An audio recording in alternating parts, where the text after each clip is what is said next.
24 में 400 पार।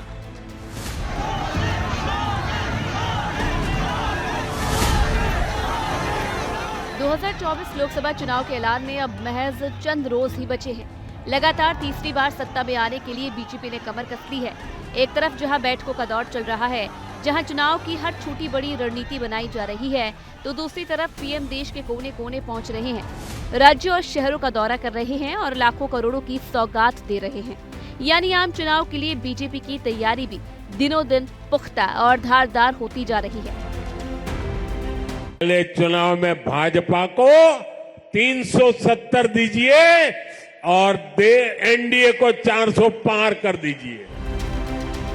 पीएम अपनी जनसभाओं और रैलियों में बार बार हुंकार भर रहे हैं कि इस बार बीजेपी को 370 सीटें मिलेंगी तो एनडीए रहेगा 400 के पार।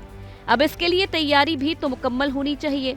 लिहाजा सीटों के तालमेल और उम्मीदवारों के चयन को लेकर बीजेपी संगठन की बैठकें जारी है, जहां बहुत बारीकी से हर रणनीति के उद्धार देने के लिए समीकरण बनाए जा रहे हैं।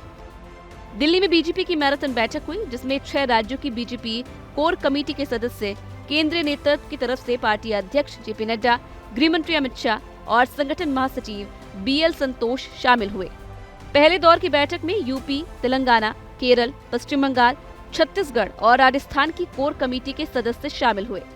यूपी की सीटों पर मंथन के लिए बैठक में सीएम योगी आदित्यनाथ, दोनों डिप्टी सीएम केशव प्रसाद मौर्य और ब्रजेश पाठक, यूपी के संगठन महासचिव धर्मपाल शामिल हुए।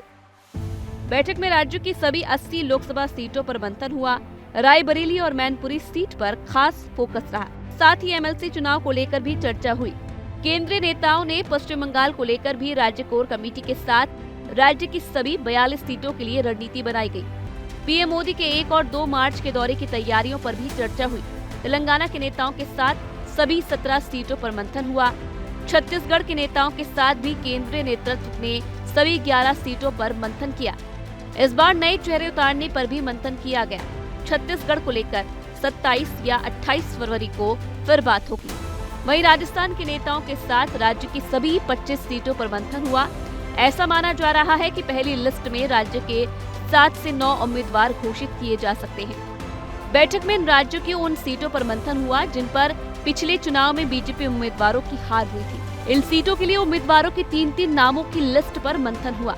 यूपी की तरफ से भी हारी हुई सीटों पर 3-3 नामों के साथ वाराणसी से सिर्फ नरेंद्र मोदी के नाम की सूची पेश की गई। अब 29 फरवरी को होने वाली केंद्रीय चुनाव समिति की बैठक में इसे लिस्ट को पेश किया जाएगा और उन पर अंतिम मुहर लगाई जाएगी। ऐसा माना जा रहा है कि बीजेपी 29 फरवरी या फिर मार्च के शुरू में ही उन सीटों पर उम्मीदवारों का ऐलान कर देगी। सूत्रों की माने तो पहली सूची में पीएम नरेंद्र मोदी, गृह मंत्री अमित शाह का नाम शामिल होगा। हारी हुई सीटों के अलावा कुछ जरूरी नामों को भी रखा जाएगा। पहली सूची में करीब 100 उम्मीदवारों का नाम होगा। बीजेपी के आला नेताओं ने इन राज्यों में एनडीए गठबंधन सहयोगियों को दी जाने वाली सीटों पर भी मंथन किया।